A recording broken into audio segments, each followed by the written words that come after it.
All right, family, friends, listeners, subscribers, whatever category you fit in today, welcome to another show of Boss Up with Mr. Keys. And today I have a special guest. This woman has been an amazing vendor person to me since I stumbled upon her business. Many years ago, I'm looking for gifts for my clients and for holidays, and the GPS sent me to this neighborhood, and wouldn't you know, it was this woman, this amazing woman with a big smile, a big personality, but was really keen on her business. It's just really efficient and has a great story. So I've heard the story before, but today I'd like to share with my guests. Without further ado, let's welcome Laura Brown from Austin City Gift Baskets. Laura, welcome to the show. Thank you. It's so great to be here. I'm excited to be here. Great. I'm excited to have you. Yay. I don't even know why I didn't have you sooner. It was just like one day it hit me. I need a guest. And I came to get my gift basket. Me at the last minute, probably calling you into the office earlier than you have to come. I'll get better on that. I'm working on it. I swear I'm going to be more in advance. Anything for you, Andre. Yeah, but you always take care of me. And I thought, I was like, wow, I have an amazing entrepreneur like right in front of me almost weekly. And so I wanted to bring you to the show to share your story. Thank you. Where we always like to start off for our listeners is to find out where it all started. Where's the birthplace? Right. So let me tell you first what my company does. We are a gift basket company, but we have a niche. And so what we do is we collect all the flavors of Austin, Texas. So everything in our gift baskets is specifically Austin. And so when you give an Austin city gift basket, you give a little bit of Austin, something that you love and something from the heart. Everybody is so proud to be part of the city. And when you give, you want to be proud of the things that you are giving. And and we ship all over the United States. We ship all over the world. So you can send a piece of Austin anywhere. That's amazing. Yeah. That's good. Yeah. So, okay, great. Yes. So, and here's, for viewers, we have a sample. I get it as like Kirby Lane pancake mix and like flavorful treats, all manufactured here in Austin, correct? Everything is local. Yes. And so we're supporting lots of local Austin businesses, which is really important, as to support the community in that way and support those smaller vendors. And we've seen our small vendors grow continually and have a stronger and stronger presence because we market as the authentic flavors of Austin. And just because we ship everywhere, other folks in different areas, they want it. They see it. Are there any vendors that may have like new vendors that have come on over the years?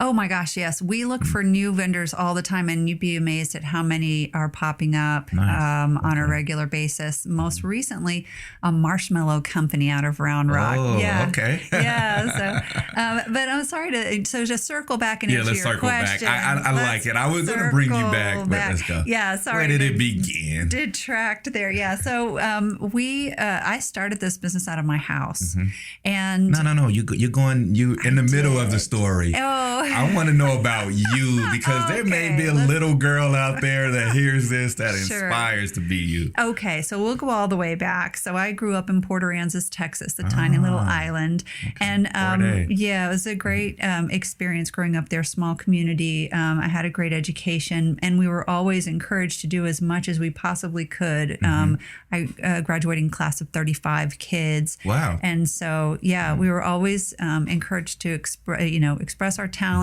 and utilize them in every possible way. So coming from a small school was really nice. Were you a family? Were you the only child, or were you the oldest, the baby? Two brothers, older and younger. Wonderful family unit. You had boys around you. I loved it. Yeah, we were very sports oriented. I was going to say you probably even threw a pigskin around.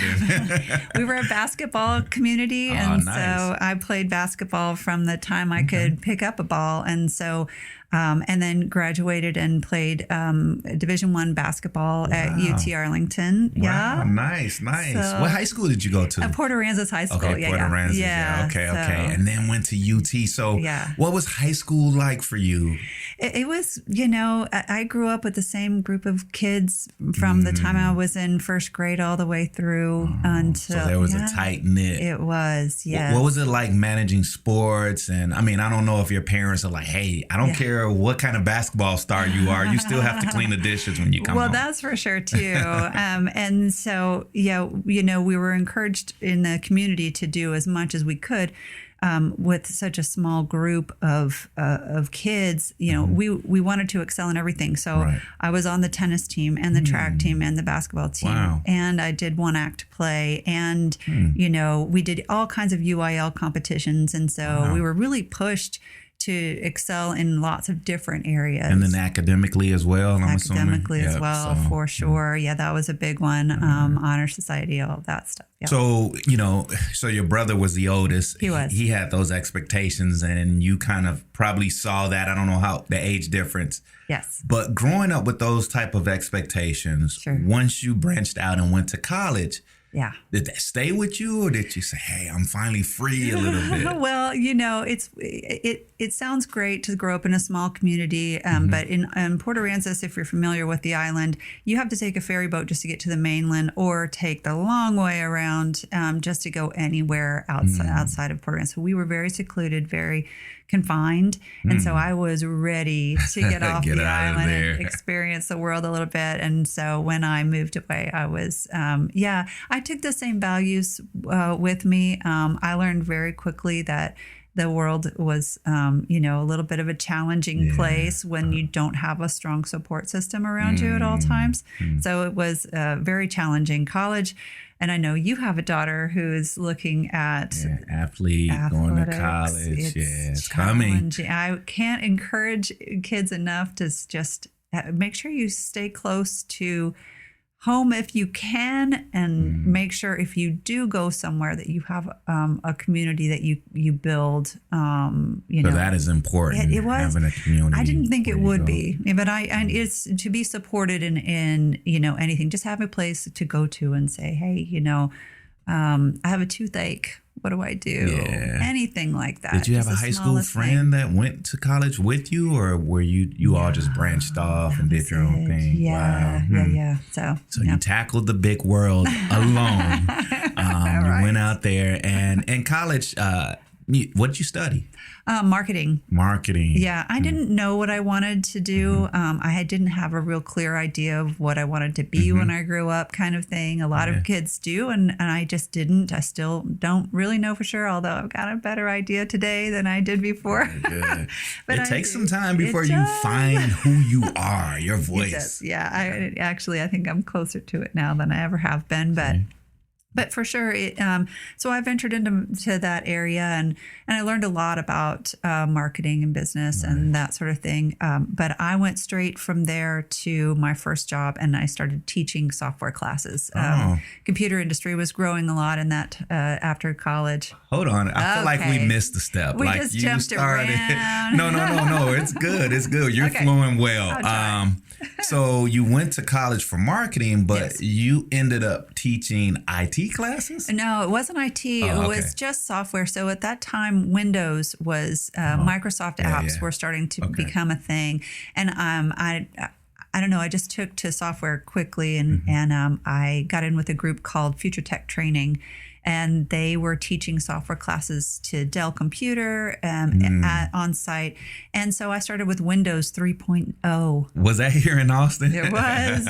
Did you? I mean, you look so youthful, and I don't want to know, but no, it's fine. It was a while ago. Was it dial-up when you started? It was dial-up. Okay. I think somewhere in between, right? Yeah, it was like that transition. Okay, yes, yeah. But Windows 3.0, then I started teaching Excel classes and Word for Windows, and all of the. Were you here locally or back in? Locally. Okay, Yeah, got it. So I that's came to Austin. that was your experience to Austin. You stayed ever since, right? Yeah. So when I was in high school, the place to be, like our state level competitions were all in Austin. So in my mind, Austin was the place to be. Like that's where you end up if you want to be at the top of your game. Nice. And so that's just, I always wanted, I aspired to be here. Yeah. So you look forward to those trips from Port A to Austin back in the day to play in tournaments. Yep, that bus trip that was important. How long is that? Like 4 or 5 hours? 3.5. Yeah. The only thing I know about Port Arthur is a group called UGK. You probably never heard of them, but yeah,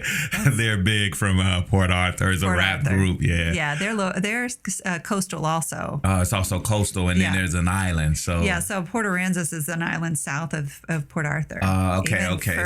So you have to catch a ferry to get back to the mainland. You do, yeah. That's crazy. Growing up here in the States and having to catch a ferry to go back to the mainland. All right, I digress. Let's come back. All right, so let's talk about when the small town girl came to a city like Austin, which was still just a large college town, but still a small town. What was it like back then? I loved it. I mean, it was just so close-knit and easy to make friends and always something interesting and fun to do. Started playing volleyball when I finally got to Austin and then started playing competitively. USVBA, I played a lot of volleyball. Sand what volleyball position did too. you play? I was an outside hitter. Ah, nice. You were the scorer. Yeah, big time. But it depended if I was playing women's ball or if I was playing co-ed. If I'm playing co-ed, then I was a setter. Nice. So setting skills and outside hitting. Yes. Man, that's multifaceted. You probably was a 6 rotation player then, if that was the point. Yeah, it was a lot of fun too. And then I started playing doubles in the sand. And there was a place called Aussies that isn't there anymore downtown. We used to play a lot of tournaments out there. Man. So you stayed active. I loved it. So I assume after college you came here. Did you have a friend base then when you started teaching, or did you have to start over again? Again, I did have some friends in Austin who, I knew from home, and then expanded my friend base. Learned that skill in college.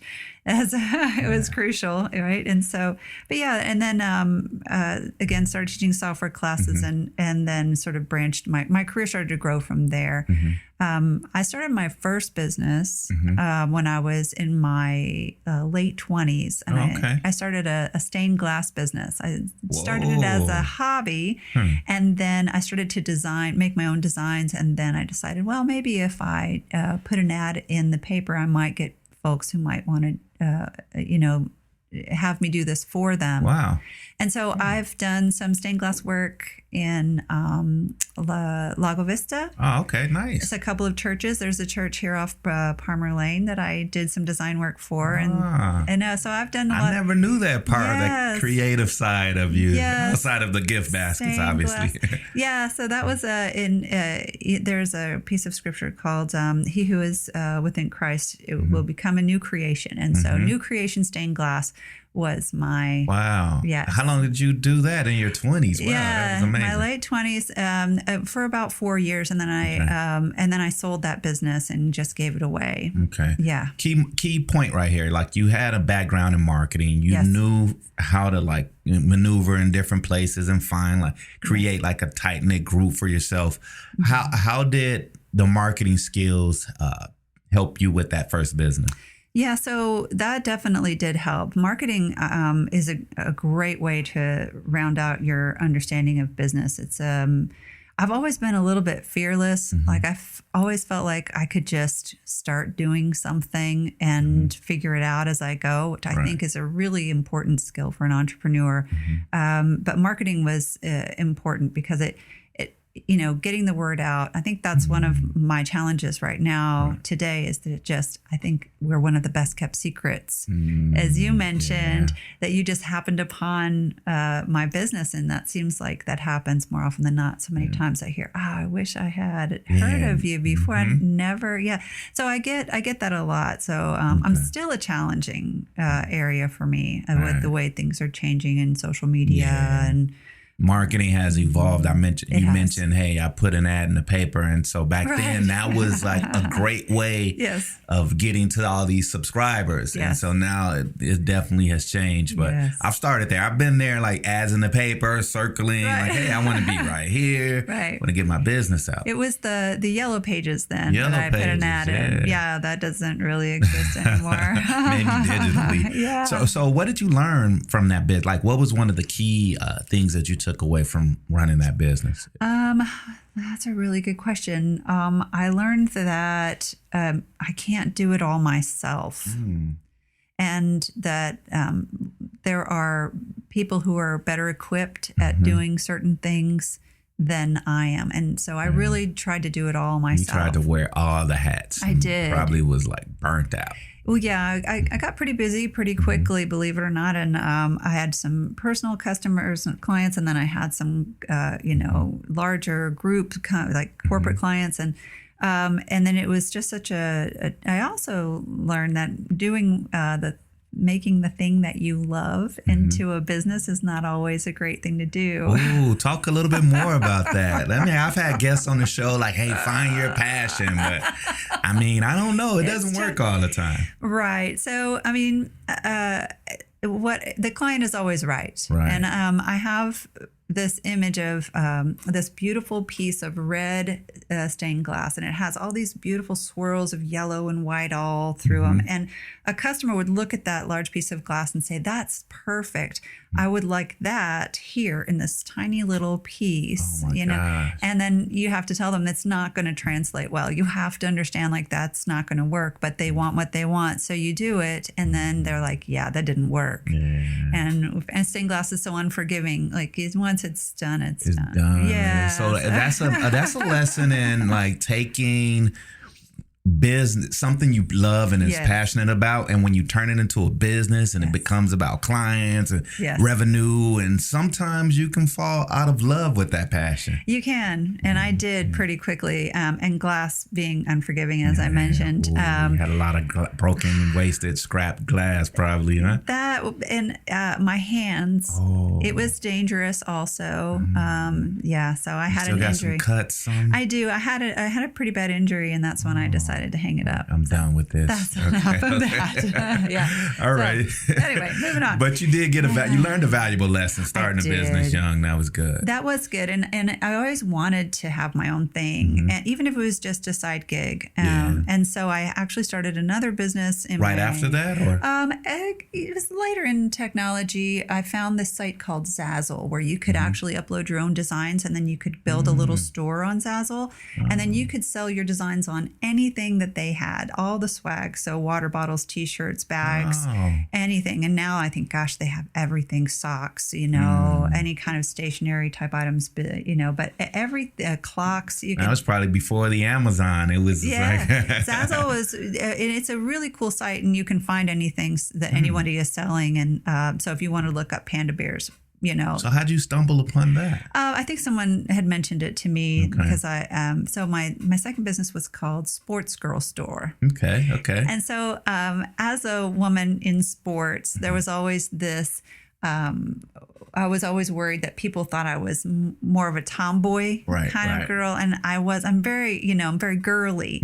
And so I sort of wanted to mix the two. And so basketball girl was a basketball with a little flower around it, like basketball made into a flower. And then sport. And then there was soccer girl, same thing. I even did bowling girl and racquetball girl and that's tennis nice. girl. I noticed my daughter's volleyball team, like, mostly these girls are taller than the average boy. And so they all like to doll up sometimes just to let people know, hey, even though I wear like Lululemon all the time, I can still look nice. I'm still a girly girl. So an expression of that feminine, along with the, athletic, sports, competitive, that's a good balance. Yeah. How'd that go? How'd that business go? It's still going. It's still out there. Oh, okay. Yeah, it's still on Zazzle every once in a while. So the nice thing is there are you don't have to personally print the t-shirts. Like they do all that. They deal with all the returns and all that. And you just get the royalty, which is what you're really after as a business anyway. So no inventory, nothing. Just upload your logos and designs. Laura, I'm starting to see that you're a pretty creative person. And at some point you realize that, hey, I can take this creation and make it into a business. Right. Where'd you get that from, that acumen? That's my mom, 100%. So, having 3 kids, and she was a single mom, and my father died when I was 5. And so she never remarried. It was just my mom and her 3 kids. So anyway, we made do with a lot, and she was she was very artistic herself, but she always kept a drawer that had buttons and things, all kinds of creative, I would go into the drawer on a regular basis and see what I could come up with to make something else, to create. And so, and there was the always... drawer wasn't off limits. Don't touch my drawer. No, there was always it was like the scrap creative drawer. Got it. The ribbon would be in there, and always her scissors, and all kinds of just fun, creative things that we could always dip into. And I just remember the creative drawer, that was always what we could That's kind of what dip from. Birthed it, basically. Yes, because you're still cutting ribbons nowadays. In the drawer. Yeah, that's true. Wow, when you lay it all out like that, it makes perfect sense. That's where it started. So let's go back to, so you've had a few side businesses, you learned. I feel like you're a very word of mouth type business owner. Yeah, that's true. Your personality, I'm sure your clients love you, and then they spread the word. But before we talk about that, you were doing these businesses, but you still had a job, right? Yes, actually, I worked for a software company, and they helped nonprofit organizations raise money online. And so they would build their websites for them, and then they would help them with their ask, and they'd have a donation page up. And so we were really helping nonprofit organizations raise more money and build a strong online presence. And so that was my world for about 8 years. And then the idea of the gift baskets came to me, and I thought, well, I have this experience in building web pages and building an online presence. And so I bet I could use that experience in doing that. But I'm ahead of myself on that too. No, that's good. I like that. That's a good transition, because that's kind of, because I was thinking all right, so you have this technical acumen, you have, this creative side, and I'm curious, when was the moment that hit you? Were you in prayer one morning and it just came, or driving home? So it was really 2 things. One was my best friend just moved from Austin to Houston. Okay. And she missed Austin terribly. And we would be talking. She's like, oh, I miss our breakfast at Kirby Lane. And I thought, I'm going to send you a little care package. So it started out, just a cardboard box and a couple of things that I could find around town, and send her a little bit of love from Austin.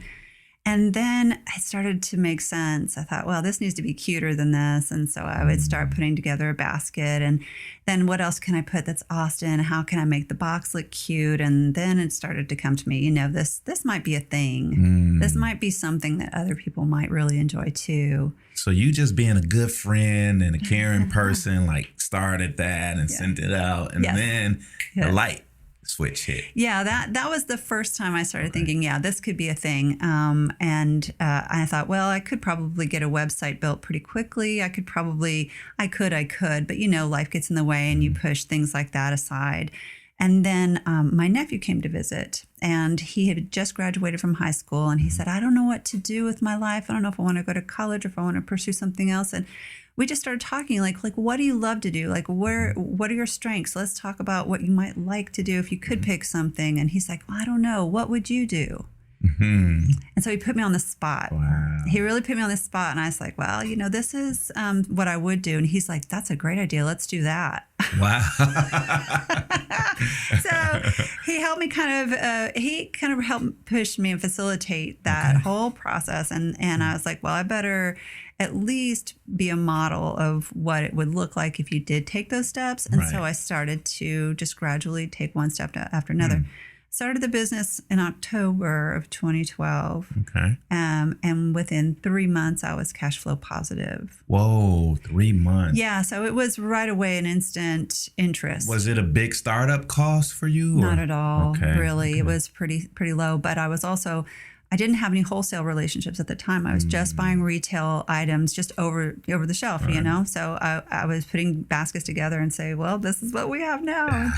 But I knew Christmas was coming, and I'd always said it would be so nice to be on the other side of the cash flow instead of my cash flowing out. Flowing out on Christmas. It would be nice to be on the other side of that at Christmas time. Laura, you have a Black Friday sale for your right?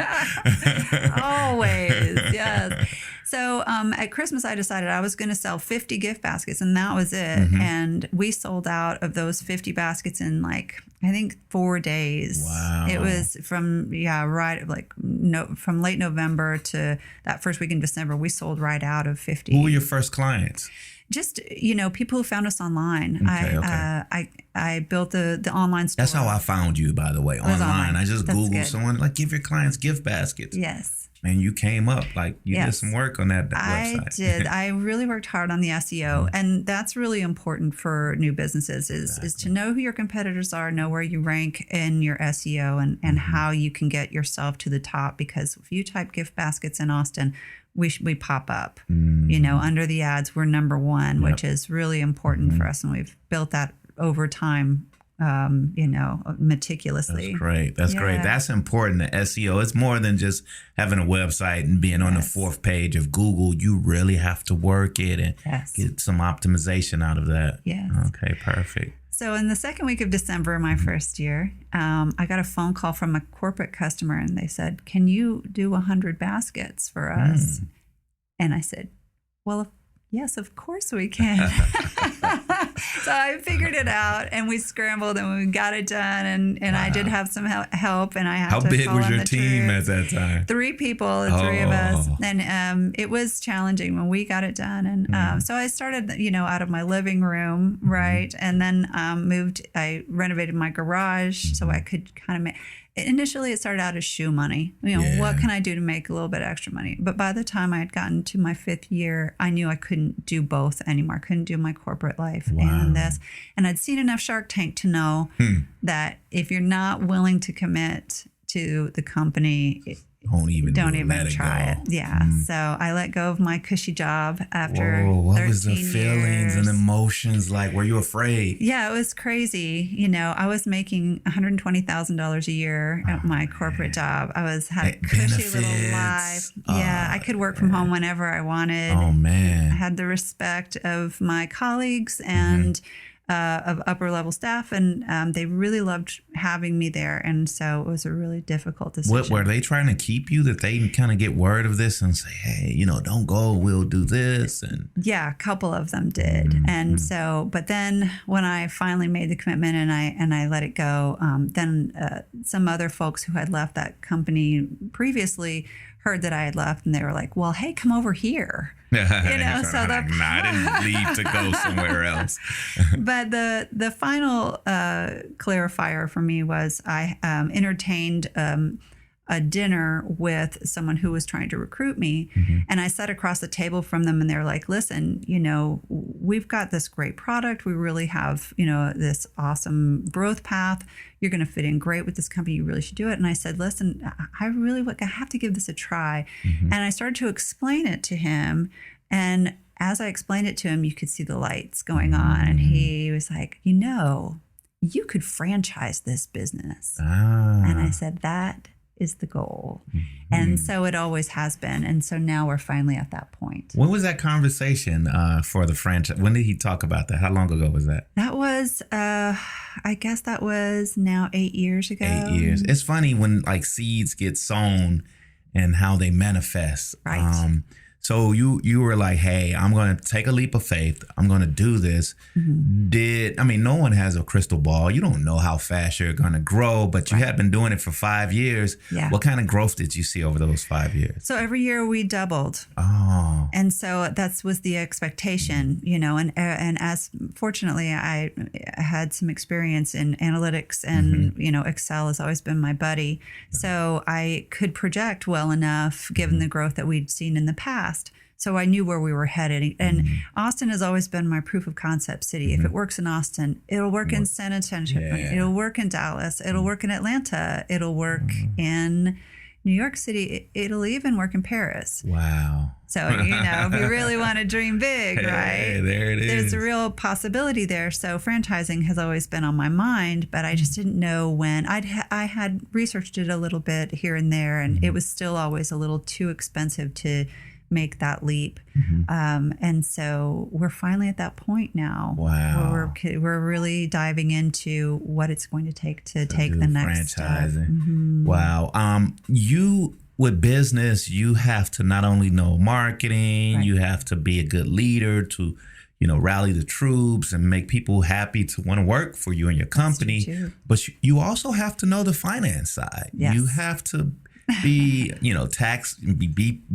basically ready for the tax year. Yes. Make sure you manage your funds. Where did you get that side from? That's a good question. Yeah, you can't always pay other people to do the work you don't want to do. And when you're getting started, you have to wear all the hats. And so I do the photography and I do all of the Photoshop editing. Oh, and wow. I put all the, the selections of baskets together on the website and make them interesting. That I'm ready to push off. And, and I also manage my employees, of course, and then do all the financials. And I don't do my own taxes anymore. Did that for a while, but now I have an accountant. Has that been, do you always feel like I can do better than this accountant? Or do you just push it over to him? Well, she and I see the things the exact same way, which is really nice to have that alignment. It's important. And so I know how to share information with her in a way that she can just quickly utilize it. But it has helped having the financial background. That's for sure. I just had a key thought too. It feels like it's important to know every facet of your business, become somewhat of the expert or really knowledgeable. So when it's time to hand it off, you know what you're looking for in that person. Absolutely. Yes. And even if you don't know anything about finances, don't let that be a deterrent because you'll learn. You will learn. You'll learn very quickly. Like initially I thought, well, my baskets are primarily food-based items and, a lot of the pantry-based goods didn't require being taxed. And so initially I thought, well, I have a lot of salsa and barbecue sauce and pancake mix and honey and, that's not taxable. Those are not taxable foods. But I didn't know that. But so then, but candies are. Some foods are and some foods the are sugar not. tax. Yeah, the sugar tax. And so that was a learning curve for me, like trying to adjust my tax rates. But now I just comply and do the standard. And so I'm quite the tax rate expert now too. Look at that. It'll be interesting what you will learn as you go through your business. Yes. What doing gift baskets, seeing that growth double almost every year. Yes. Let's talk about some challenges you faced. Whether, before you kind of give a list or the specific challenge that was really like a thorn in your side, did that challenge make you rethink running this business also? Yeah. So, COVID comes to mind. We had a warehouse off Anderson Mill, and it was prepped for growth. So we bought bigger, like we went ahead and leased bigger than leased for scale. Exactly. So we, we hit after that Christmas, we had a pretty good Christmas, and then we came off from that into Q1, and then COVID hit, and then sales went down. We had just landed City of Austin as a customer, and we started doing gift baskets for them in the convention center and the Palmer Event Center, and then huge contract. Yeah, so we were really preparing for a huge growth, and then sure enough, COVID hit, and it kind of put the brakes on things. But you know what? We survived it, and I'll tell you why. Online sales. This 2022 was the first year in the U.S. that online sales hit $1 billion and exceeded retail sales. Wow. So I could see that. Yeah. I knew that online was growing when I was at my other company because online giving had been increasing at a steady pace. And so with Amazon and everything, Amazon shot through the roof during COVID also. And so online giving like that saved me. But I did move out of the warehouse and back into my workshop, which is when you met me. Yeah. You're like, I don't know if you remodeled that part of your house. It was just like a well-oiled machine back there. Yeah, it was enough square footage for us to operate as a business. And, we were able to store goods there because I had the AC piped through and everything. But it was fine, but it was a holding place for the next step. Yeah. And so I know we're still recovering from COVID financially, economically as a country. But I really feel like it's going to be gradual upswing from here. I mean, that's my hope. Yeah, people cry about recessions and disposable income. I try not to look at that. I just try to pivot through it. I mean, because they're still consumers. And so they're out there. And if they're out there, they need my service. So I just try not to let the negative news create a Debbie Downer type of thing for me where I'm like, oh, I might as well just sit back. Oh, there's not going to be any business. Like that is never an option for me. So you have your storefront now. Do you still have inventory at the house or a station, or did you completely? Only during Christmas. Okay. Yeah. Christmas is our biggest season, and it what we do on any given quarter is, 5 times that at Christmas. Wow. So we sold 4,000 gift baskets in December. That's crazy. Yeah. So how many employees do you have? So we have I have a full-time designer. She doesn't make gift baskets. Okay. I have a production manager and a general manager and an inventory manager. So those 3 are my key personnel. And then we bring in more people as needed during the holiday season. My daughter may need a Christmas job. I mean, I'll take she has a car now. So. Yay. That's great. Well, yes, absolutely. We definitely ramp up during Christmas time. And, a lot of folks think, making gift baskets at Christmas, that sounds like so much fun. But, it's an assembly line. I've seen you all hustle. I've seen it. It's big hustle. When did you give over? I'm sure you were like, I don't know how long it was before you said, okay, I don't have to make or put my input on every basket. Yeah. When did you get to that point? Well, I still do it. Okay, I knew it. I knew it was still in you. I like to walk through the workshop from time to time and start thinking, okay, we've got Mother's Day coming up. What specialty things do we need to include? What do we need to get? Do I need to do some more market research to find new things to bring in? Also, box design is a big deal right now. We're trying to consolidate our approach and create some efficiencies. So I'm always looking for those types of things. So I think it's important for every business owner to be part of every facet or at least touch base with those areas on a regular basis. It doesn't make a difference. And we also have, every other week we meet as a team and we point things out. We talk about what we might do and where the problem areas are and how we might solve problems. It's great that, we have that. Laura, you're like a really soft-spoken, calm woman. I'm wondering if you It's a crazy question. I'm trying to. I just flashed over my head. How many times have you had to bang the table and yell at an employee? Oh my gosh, I really. I don't think that solves too many. But this problems. is your baby. Sometimes if people don't coddle your baby right, and you've told them multiple times, I could just. It's a good question for my GM. So my general manager and I have a really good working relationship. He's been with me for 4 years, and the buck stops with him. He takes full responsibility for everything. That's good. All his employees, right? So I don't have to venture out any further than him. Nice. And I make sure that he has ownership of his team, and so that's not up to me to reprimand. It's up. So I can yell at him. Right. And he understands, Nice. and then he can handle it from there. But there's not a lot of yelling in gift baskets, Right. honestly, Andre. It's such a happy time of the year whenever the sales spike. So Yes, sure. So where's your goal? I mean, where do you see your company going in the next 5 years? Yeah, that's a great question. And I am standing on the edge of a cliff right now because I'm about to take a leap of faith. I have reached out to a franchise consultant team, and they have great optimism that our business model can be replicated in the cities across the U.S. Wow. And, it's just, it's a big investment. It's an investment of time. It's an investment of energy and focus.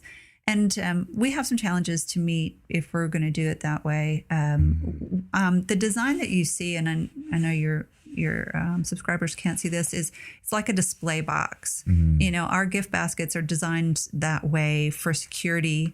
And also our in-house designer designs all of our baskets with all the iconic images of Austin, Texas, all of the landmarks that are familiar to folks in Austin. 360 Bridge. Yeah, we've got the Capitol building on there, and we've got the Oasis and the Blue Bonnets, and we've got all the goodies of Austin. And then, so we've actually started.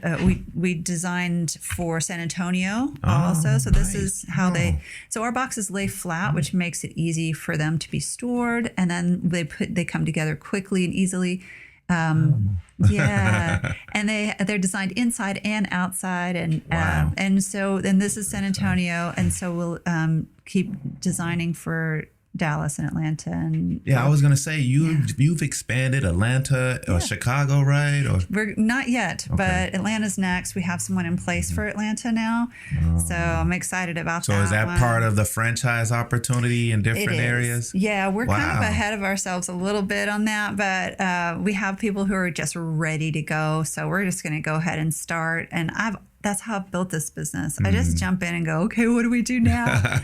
How do you swim here? So that's good. I've noticed the trend. Like as an entrepreneur, you can't overanalyze, and sometimes you just have to jump in. Yeah, that's how I've done it. I don't know that I recommend it, but you'll definitely learn a lot in that process, and you won't drag your feet and make excuses about why you can't. Okay. Because once you're in it, it's you got it. It's like sink or swim at that point. You gotta do it, yeah. So I don't know if it's just the way my mind works, but I've always felt like, well, I can get into that and see what happens. I feel like once you get this up to the franchise level, there may be something else. Have you thought about the next venture for Laura Brown? Yes, actually, I have. It. I want to be. As a company, we have looked at this as a way for us to give back to the community, a way to support the community. And not only that, but not be in competition with others in the community, but to be support for the community, right? Okay. So I love that cooperation. Like I've been in competitive situations my whole life with basketball and athletics, but it feels so good to be in cooperation with other groups. For example, the other company in town who's our biggest competitors, Austin Nuts, they make gift baskets. And you carry Austin Nuts in your gift baskets. So many, right? Because we support them. They're a local vendor, and it's something that we pride ourselves on in Austin. Everybody knows Austin Nuts, so absolutely we carry their goods and we put them in our gift baskets. Wow. And so we want to stay in that cooperative place. And so with that in mind, I want to, continue to build supplies and designs that support the cities. And so we'll keep building baskets like this, and then we'll do them seasonally with each city in mind. And so that's really going to will be a supplier to gift basket companies rather than a competitor. That's awesome. That's the way to collaboratively pull everyone in. There's no scarcity. We don't have to compete. That's like that. Yeah, we want to support. And so, as we build franchises, if we, truly decide that that's the path we'll walk, then we'll support those groups and design for them. But it's a unique idea. I think it could really do things. We actually did reach out to Shark Tank. what happened? It was about, again, 5 years ago. I reached out to Shark Tank and I filled out their little online form and wrote a description of what it is and what the vision is. And they called me on the phone. Oh, wow. You got a call from Shark Tank. And they said, fill out this 25-page document, make sure all your finances are included. And I just never got to it. Yeah. And I just didn't. As a business owner, that's a lot to do, filling out a 25-page. Well, that was part of it, but I also just didn't feel like we were at that point yet where we could, where I could confidently say, this is the direction and, we're ready to take that leap. And now I feel like we're there. So good. It's interesting because I always create a situation where I've got a hand on my back pushing me forward. Like, you have this much time now. You have to make a decision. You need to move forward. So I feel like I'm doing that now. Yeah, you got to go. I think back then with the Shark Tank thing, if you would have probably just went through it, you don't know. You probably was. I saw some of those businesses there. Like, I felt like you probably would have been able to make the cut. Thank you. But you're doing what you have to do right now, and it's growing. One key element I want to share with the guests really quick is the search engine optimization. Yes, that really helped grow your business. It did, yeah. Where did you learn that? Well, some of the tools that are built into our webpage, we use BigCommerce for our online platform, and it allows us to sell everything online, and it's all sort of, they have a lot of built-in tools, and SEO is part of that. Okay. So you have to determine your keyword, your keyword searches and all of that. You just have to focus on that part of the platform. Yes, exactly. You've got to put some attention and detail into it. You've got to give it some thought. But also, we have a marketing budget, and all of that marketing budget right now goes to Google Marketplace. Good. And so if you do look up some Austin gift baskets, you'll see our baskets. As well as see the listing for our company. You hear that, people? A marketing budget. Yes, I don't think a company can strive without a marketing budget. 100%. Laura, as we wrap up, I want you to give some words of advice or wisdom to a little kid in a small town somewhere, or someone graduating college like your nephew and didn't know what they want to do. What advice do you give any future entrepreneurs out there? Yeah, that's a great question. I have to say, and just reiterate what I've said before, if you have an idea, consider it divine inspiration and just take action. Do something. Even if it's a small step toward it, because that inspiration is going to land somewhere. If it doesn't land with you, it's going to find a way to come into the world one way or another. Yes. So decide if you want it to land with you, you've got to begin to take action and take steps, and then it can grow. But it's going to grow. It has to. It has to take action. It's just like being a farmer. Cultivate, go through the motions, take action. Even if there's a drought, eventually that crop is going to grow. You just have to trust and believe. That's right. Good. And where can people find your gift baskets or find you at? So we're about to launch a new website. It's going to be fantastic and just going to happen in a couple of weeks. So right now we're still austincitygiftbaskets.com. We're about to make the transition to City Gift Baskets. Okay. And so you'll see a new look, a new feel, a new for logo. Multiple cities. That's right. So we'll have multiple cities on that website, and we'll have San Antonio for sure. And then we'll start adding, we'll have at least 2 more, maybe 3 this year. Well, with that note, I just want everyone to know that this will be one of my vendors that I collaborate with for life as long as I'm in any city, maybe even in Paris. I still can have access to the website, so that's important. And I really appreciate you coming and sharing your story. And I know it sparked the brain of somebody out there. Your story, your will to just take what you love and grow it into something. And remember out there, it doesn't have to be a passion. It doesn't have to be something you love. But if you have that idea, and sometimes we run away from it, run towards it. Take some action. You never know where it'll take you. And on that note, it's a wrap.